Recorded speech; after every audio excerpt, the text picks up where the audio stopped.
ने खूबसूरती से मालामाल करके रखा है। इससे सबके पास कोई प्रपोजल है कि करना को एज टूरिज्म हब डिक्लेयर किया जाए। Thank you sir. आपने कुछ कहना चाहिए मिनिस्टर साहब। तो इतना बदलाव आया है, इतने चेंजेस आए हैं जम्मू कश्मीर में भी और टूरिज्म सेक्टर में भी। इस लिहाज से देखा जाए तो ये इनमें बदलाव लाना हमें बहुत पहले करना चाहिए था, नहीं किया। लेकिन अब डिपार्टमेंट इस पर काम कर रही है और बहुत जल्दी हम नए गाइडलाइंस और जो है वो फ्रेम करके लोगों के सामने रख लेंगे। लेकिन तब तक जो सागर साहब का मशवरा रहा कि एग्जिस्टिंग गाइडलाइंस के तहत थोड़ा सा और सिंप्लीफाई किया जाए, टाइमलाइंस जो हैं उनको फॉलो किया जाए, और अगर पब्लिक सर्विसेज गारंटी एक्ट के तहत इन चीज़ों को लाया गया है तो उसको अमली जामा पहनाने की ज़रूरत है, वो हम इंश्योर कर लेंगे। ऑनरेबल टूरिज्म मिनिस्टर साहब से एक अदबन गुजारिश करना चाहता हूँ सर, ये जो एनओसी जो सागर साहब का सवाल है सर, ये सारी जगह है, पहलगाम में भी है, हर जगह पे है सर। ये जो एनओसी है इनको रिन्यूअल के लिए 1 साल के लिए देते हैं, 6 महीने लगते हैं इनको ये एनओसी लाने में, फिर 1 साल। मैंने लास्ट टाइम भी रिक्वेस्ट की थी, अगर 3 साल का इनका रिन्यूअल हो जाएगा, इनका जो फी है साल का जितना भी है इनटू 3 मल्टीप्लाई बाई 3 फी इनसे कलेक्ट किया जाता, तो ये जो रिन्यूअल है ये बार बार, चाहे फायर एंड इमरजेंसी सर्विसेज, अगर पहलगाम वाले को फायर एंड इमरजेंसी सर्विसेज के एनओसी लानी है सर, उसको श्रीनगर जाना पड़ता है। तो ये सारे डिपार्टमेंट जो इसमें है एनओसी लाने पड़ते हैं, ये 6 महीने लेता है। तो मेरी अदबन गुजारिश है ऑनरेबल मिनिस्टर साहब से कि इसका जो ये टेन्योर है, ये जो रिन्यूअल ऑफ द लाइसेंस है 1 साल के लिए, इसको 3 साल के लिए किया जाए और फीस बाज़ाब्ता तौर चार्ज किया जाए उनसे, इसको इंक्लूड किया जाए।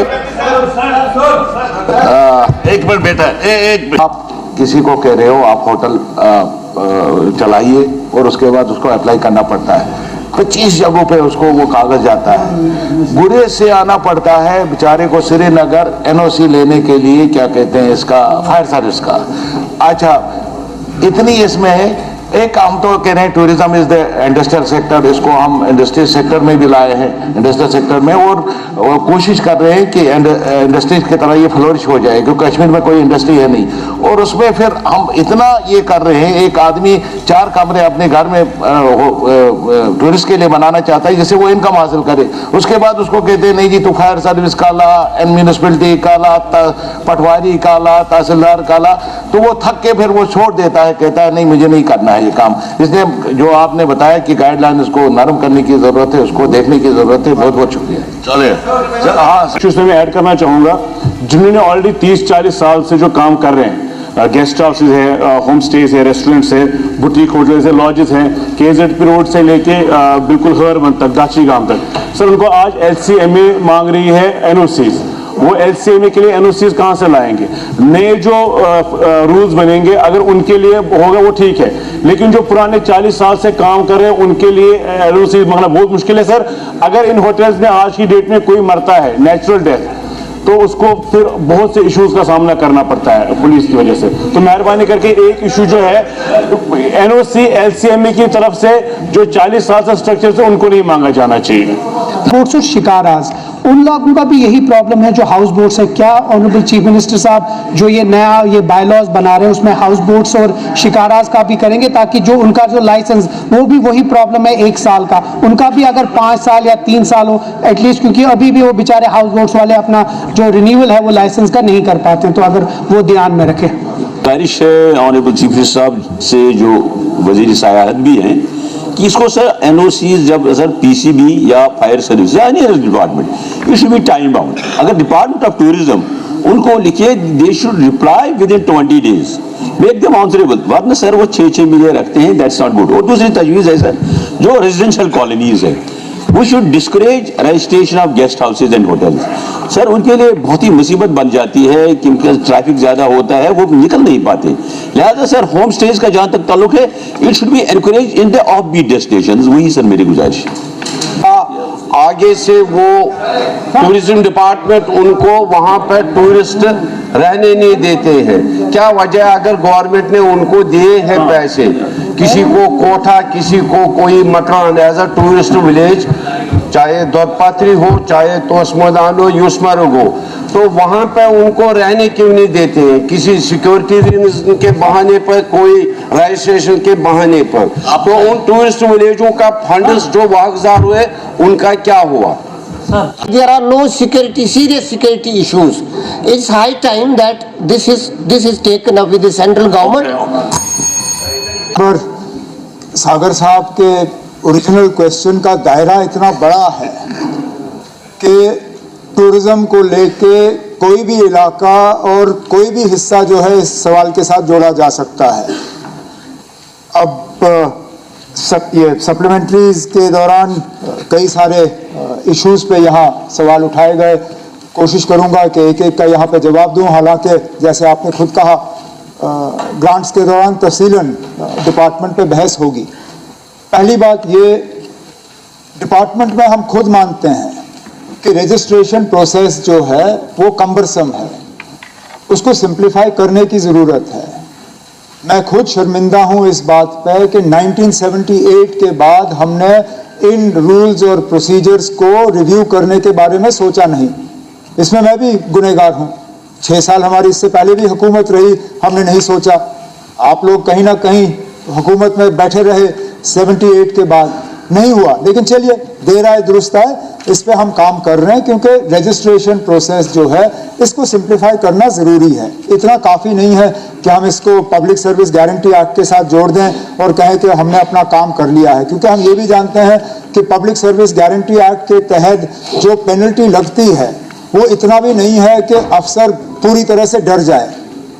हकीकत ये है, और ये हम मान के चलें कि काफ़ी हद तक जब ये एनओसीज जो हैं इनको ज़बरदस्ती रोका जाता है, मकसद यही है कि कहीं ना कहीं टेबल के नीचे से अगर रिश्वत दिया जाए तो फाइल आगे जो है वो चलना शुरू हो जाता है।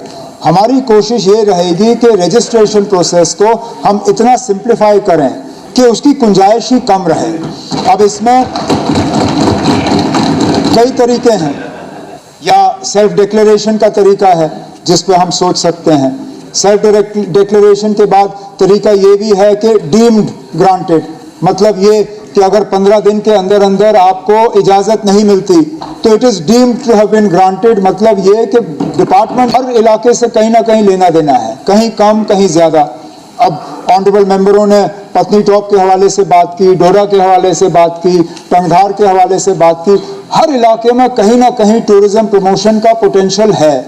अब हमारी कोशिश है कि इसको बढ़ावा मिले, इसको हम इंक्रीज कर लें, जिसके लिए जैसे मैंने आपसे कहा इन गाइडलाइंस और प्रोसीजर्स को जो है इनको बदला दिया जाएगा। ऑनरेबल एमएलए जडी बल ने शिकाराज और हाउस बोट्स की बात की।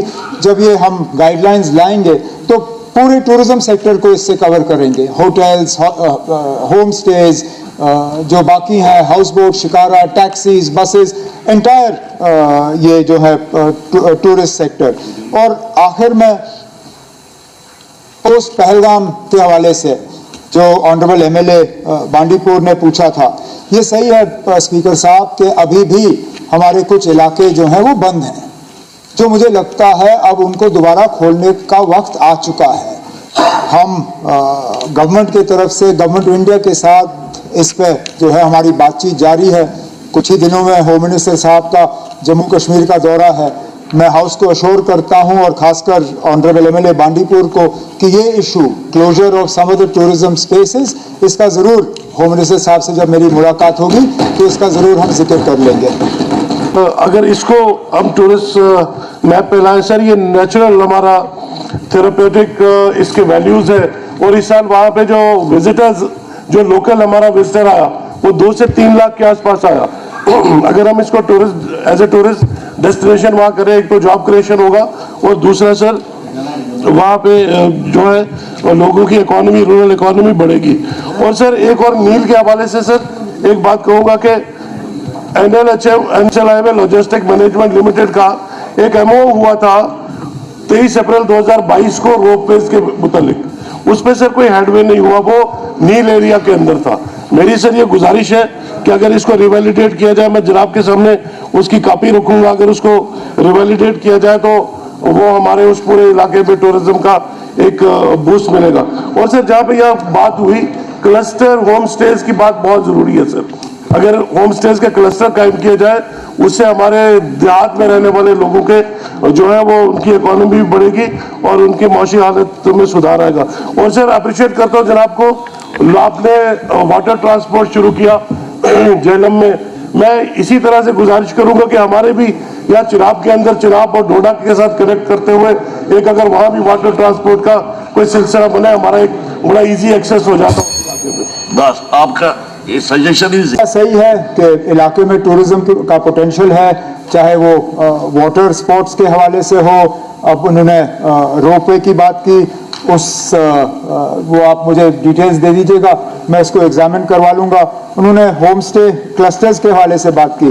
अब होम स्टे एक बहुत अच्छा मॉडल है टूरिज्म को रिमोट एरियाज तक पहुंचाने का, लेकिन ये काफ़ी नहीं है कि हम घर के बाहर होम स्टे का एक बोर्ड लगाए कि यहाँ 3 कमरे हैं और लोग ठहरना शुरू करेंगे। हमें घर का भी थोड़ा सा एक ख्याल रखना होगा। अक्सर बेशतर जो है हम सुनते हैं इस बारे में कि होम स्टे का बोर्ड जरूर लगा है, लेकिन घर में इंफ्रास्ट्रक्चर लोगों को ठहराने के बराबर है नहीं।